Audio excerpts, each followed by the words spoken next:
جو کسی مقصد کی لگن اپنے دل میں بسائے جیتے ہیں، ان میں بعض اتنے بڑے ہوتے ہیں کہ ان کا نام چھوٹا پڑ جاتا ہے۔ یہی وجہ ہے کہ اس شخص کے نام کے ساتھ اعظم، عظیم یا غازی ملت کا لائقہ لگا کر اس کمی کو پورا کرنا پڑتا ہے۔ جموں کشمیر کی تاریخ میں غازی ملت سردار محمد ابراہیم خان کا نام بھی ایک ایسے شخص کا نام ہے جس کے لیے شاعر نے سچ کہا، میں تیرا نام نہ لوں پھر بھی لوگ پہچانتے ہیں کہ آپ اپنا تعارف ہوا بہار کی ہے۔ غازی ملت سردار محمد ابراہیم خان راولہ کوٹ سے مغرب کی سمت ایک چھوٹے سے گاؤں خرنمرا کوٹ متے خان میں 1915 میں پیدا ہوئے۔ آئیے راولہ کوٹ چلتے ہیں اور غازی ملت کی زندگی کے بعض گوشوں سے آگاہی حاصل کرتے ہیں۔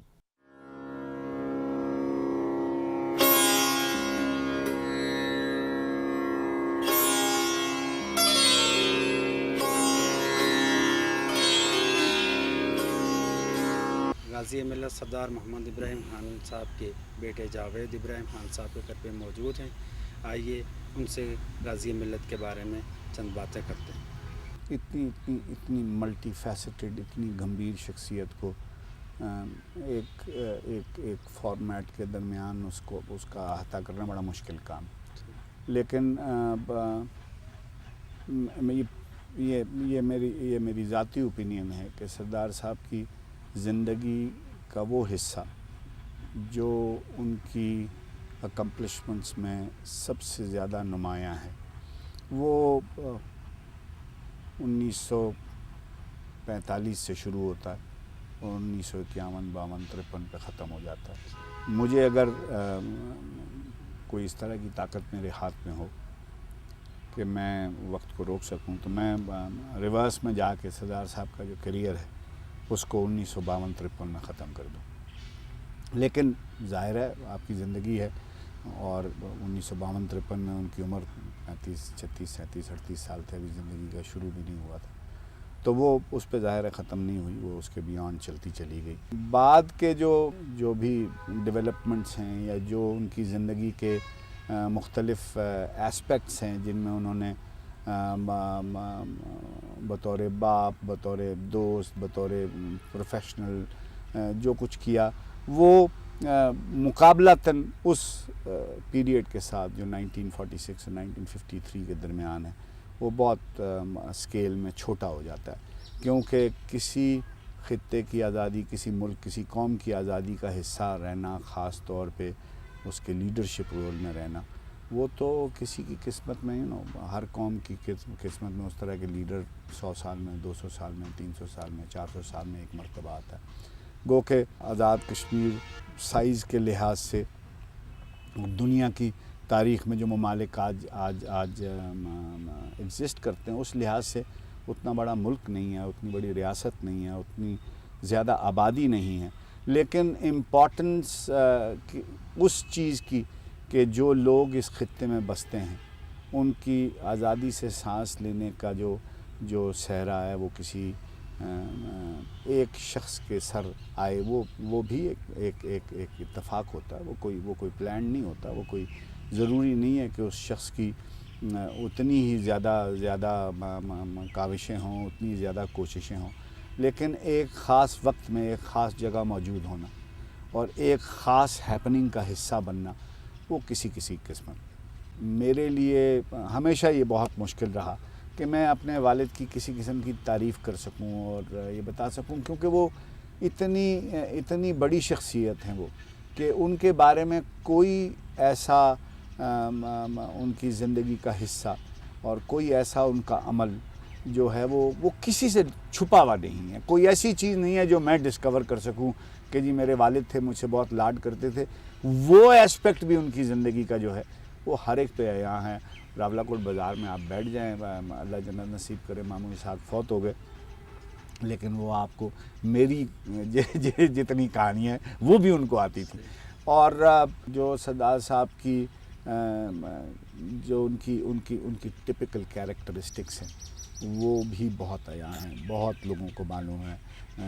شفیق انسان تھے، لاڈ سے بولتے تھے، وقت کا لحاظ کرتے تھے، چھوٹے بڑے کا لحاظ کرتے تھے، سچ بولنا اور ایمانداری کر رہے ہیں، کوئی اتنے بڑے ٹریٹس نہیں رہ گئے آج، لیکن باہر صورت اس میں بھی ان کا جو نام ہے وہ غالباً کسی اور کا نہیں ہے. لیکن جو بتدریج معاشرے کی ڈیٹیریشن ہو رہی ہے اس کے ناطے سے مجھے ذاتی طور پہ ان کا قد کاٹ روز بروز بڑھتا ہوا نظر آتا ہے. بہت ہی سادی زندگی, بہت ہی کم ضروریات, بہت کم حرص, بہت کم لالچ. لیکن جو آدمی اقتدار میں رہا اور بہت لمبا دورانیہ اقتدار میں رہا اور ایک طویل واقفیت ہے اس کی, قائد اعظم سے شروع ہوتی ہے, لیکن ان کی کل کائنات جو ہے وہ ایک سیمسونائٹ کے بکسے میں بند کر سکتے ہیں آپ, علاوہ ازیں ان کی کتابوں کے. وہ بھی کوئی اتنی ڈھیر ساری نہیں ہے, لیکن باہر صورت جو ان کی مٹیریل پوزیشنز ہیں وہ آپ لٹرلی ایک سوٹ کیس میں بند کر سکتے ہیں.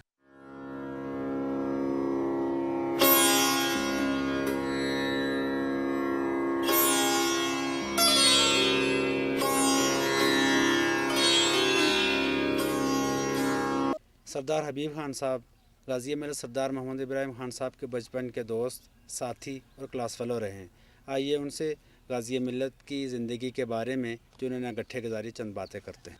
وہ بڑے مشکل حالات تھے اور ہم دونوں لوور مڈل کلاس سے تعلق رکھتے تھے. 5ویں تک تو اسکول راولہ کوٹ میں بھی تھا اور رانٹ میں بھی تھا جہاں سداسا پڑھے تھے. 6ٹھی کے لیے ہم دونوں پنچ ہائی اسکول میں چلے گئے. وہ جانا ایسا نہیں تھا جیسے کہ اب ہے کہ 3 گھنٹے کے اندر آپ پہنچ سکتے ہیں. 11-12 سال ہماری عمر تھی اور اس وقت ہم پیدل یہاں سے کھائی گالے سے اس رنگڑ کے ساتھ ساتھ اجیرج پہنچتے تھے. رات کو اجیرہ رہتے تھے, دوسرے دن ہم پنچ پہنچتے تھے. تو وہاں پنچ شہر میں ہاسٹل میں ہم رہے اور تقریباً 10-11 روپے ماہوار کے حساب سے ہمارا خرچ ہوتا تھا وہاں اسکول میں. وہاں ہم نے 5 سال گزارے.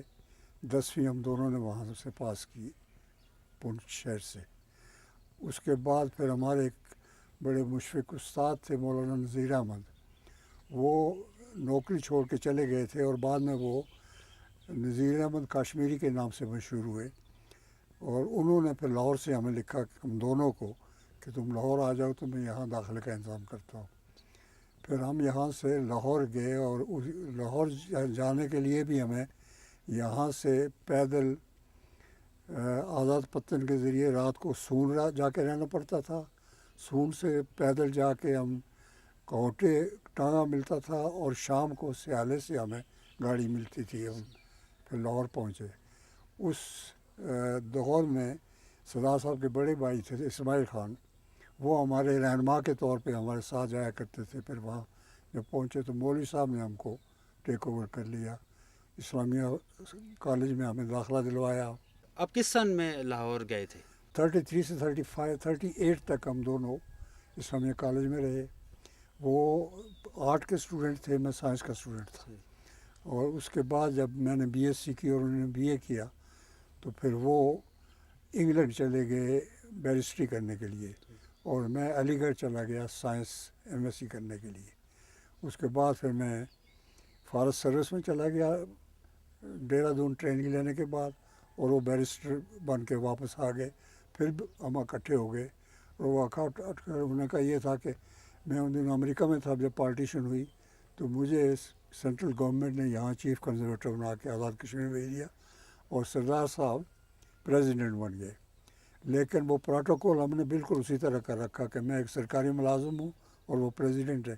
شام کو ہم بحیثیت دوست کے ملتے تھے, لیکن سرکاری معاملات میں وہ پریزیڈنٹ تھے اور میں سرکاری ملازم تھا. نہ انہوں نے کوئی مداخلت کی, نہ میں نے ان سے کوئی رعایت مانگی. تو اس میں زیادہ جو میرے نزدیک اہم چیز ہے وہ ہے سردار صاحب کی لائف کے 2 مائل سٹونز ہیں. ایک تو سرکاری سروس جب انہوں نے جموں کشمیر گورنمنٹ کی لی as a public prosecutor Jammu, اس کے بعد وہ assistant advocate general Srinagar ہو گئے. اور اس وقت وہ جس وقت یہ یہاں انقلاب شروع ہوا اس وقت وہ ممبر تھے سری نگر میں اسمبلی کے, ریپرزینٹنگ دی 2 تحصیل آف سندروتی اینڈ باغ, جو اب 3 ڈسٹرکٹ بنے ہوئے ہیں. اب بلندری ہے, ایک راولہ کوٹ ہے, ایک باغ ہے. اور اس پوزیشن میں وہ وہاں سے ہو کے کوئی انقلاب کے جو ابتدائی دور کی رہنمائی کرتے، لیکن بعد میں انہوں نے سوچا کہ اس طرح سے کوئی مؤثر کردار ادا نہیں کر سکے. تو میرے نزدیک سب سے ان کا جو مائل سٹون ہے اور ان کی دلیری اور ان کی بہادری کی نشانی ہے وہ یہ ہے کہ اپنے بیوی اور چھوٹے بیٹے جاوید کو سری نگر رکھ کے وہ وہاں سے مری پہنچے انکاگنیٹو، چھپ چھپا کر، اور وہاں سے آ کے پھر انہوں نے انقلاب کی جو رہنمائی تھی. دوسری دفعہ جو ان کا مائل سٹون تھا وہ یہ کہ جس وقت حالات تھوڑے بہت سدھرے، سیز فائر ہو گئی، اس وقت یہاں پاکستان گورنمنٹ نے Azad Kashmir government set up کرنے کا فیصلہ کیا. اور اس وقت شاید آپ کو پتہ ہے یا نہیں، 2 سینئر جو سیاستدان تھے ان کو آفر کیا گیا کہ آپ پریزیڈنٹی سنبھالیں. یہ ایک جس طرح کہتے ہیں کہ ہاٹ پوٹیٹوز کی طرح اس کو کوئی ہاتھ نہیں لگانا چاہتا تھا. یہ کسی کو پتہ نہیں تھا کہ کل کیا ہوگا، مہاراجہ پھر پاور میں آ جائے گا، ہمارے خلاف کیس چلے گا اور ہمیں پھانسی کا پھندا ہمارے گلے میں ہوگا. ان دونوں نے انکار کیا. اس وقت پھر سردار صاحب نے ہاں بھری اور ان کو یہاں پریزیڈنٹ مقرر کیا. پاکستان کی تاریخ سے متاثر ہو کر میں نے اپنی ملازمت سے استعفیٰ دے دیا. استعفیٰ دے کر میں اسمبلی کا الیکشن لڑا اس حلقے سے، سنوتی باغ کے حلقے سے، اور میں الیکٹ ہوا اور سیاست میں نے قدم رکھا. وہ جذبات تحریک پاکستان کا تھا، مسلمانوں کی زندگی اور موت کا تھا، قائد اعظم جناح کی قیادت کا تھا، ڈاکٹر اقبال کی شاعری نے ہم کو متاثر کیا ہوا تھا. تو اس جذبے کے ساتھ ہم کام کر رہے تھے. سردار مختار خان ایڈوکیٹ، تحریک آزادی کشمیر کے نامور کارکن اور غازی ملت سردار محمد ابراہیم خان صاحب کے دیرینہ ساتھی. سردار صاحب، آپ غازی ملت صاحب کے ساتھ رہے. آپ ان کی سیاسی زندگی کے حوالے سے وہ کیا چیز تھی کہ جس نے لوگوں کو بھی متاثر کیا اور آپ بھی متاثر ہوئے؟ کیا پہلو ہیں سیاسی زندگی کے سردار صاحب کے؟ نحمدہ و نصلی علی رسولہ الکریم. غازی ملت سردار محمد ابراہیم خان صاحب جب بحیثیت ممبر اسمبلی یہاں سے منتخب ہو کر سدنتی اور باغ سے اسمبلی میں چلے گئے اور اسمبلی کا ایک اجلاس اٹینڈ کرنے کے بعد 16 مئی 1947 کو راولہ کوٹ کے مقام پر ایک بہت بڑا جلسہ انہوں نے بلایا تھا، جس میں انہوں نے مسلم کانفرنس کے الیکشن بھی کرائے تھے اور نیشنل گارڈ کی بھی بھرتی کی تھی. اور مسلم کانفرنس کے اس وقت سردار محمد شریف خان صاحب مرحوم ریٹائر چیف جسٹس عدالت العالیہ صدر اور مجھے جنرل سیکرٹری منتخب کیا گیا تھا. یہ چونکہ منشور مسلم کانفرنس کے منشور میں بات نہیں تھی، جو وار کونسل بنی اس کے چیئرمین وہ سربراہ خود تھے مری کے مقام پر، اور وہاں یہ فیصلہ کیا گیا کہ اگر مہاراجہ باز نہیں آتا اور وہ اس کی پکڑ دکڑ بھی اس نے شروع کر دی ہے تو اس صورت میں ہم طاقت کے زور سے کشمیر کو پاکستان کا حصہ بنائیں گے. اور اس کے لیے 8 اکتوبر تاریخ مقرر کر دی گئی تھی کہ ہتھیار جمع کرنے ہیں، پرائیویٹ طور پر کوشش کرنی ہے اور پاکستان کے ساتھ. تو انہوں نے وار کونسل بنانے کے بعد جو اس کا پہرا دیا، ہر مقام کے ساتھ انہوں نے رابطہ قائم رکھا، سیاسی طور پر لوگوں کو اپنایا، اور یہ بات سب لوگوں کو پسند آ گئی. صاف گو انسان تھے وہ، جو بات دل میں رکھتے تھے وہ بھی کرتے تھے، وہی سامنے بھی کہتے تھے، وہ خوشامد نہیں کر سکتے تھے. جو دل میں بات ہوتی تھی وہی کہتے تھے، وہ اس قسم کی بناوٹی کوئی بات نہیں کرتے. سری نگر میں رہ رہا تھا، وہاں پاکستان کے دوستوں نے یہ مشورہ دیا کہ سری نگر چھوڑ کے میں چلا جاؤں اور جو پنچ میں تاریخ چل رہی ہے اس کی حمایت کروں.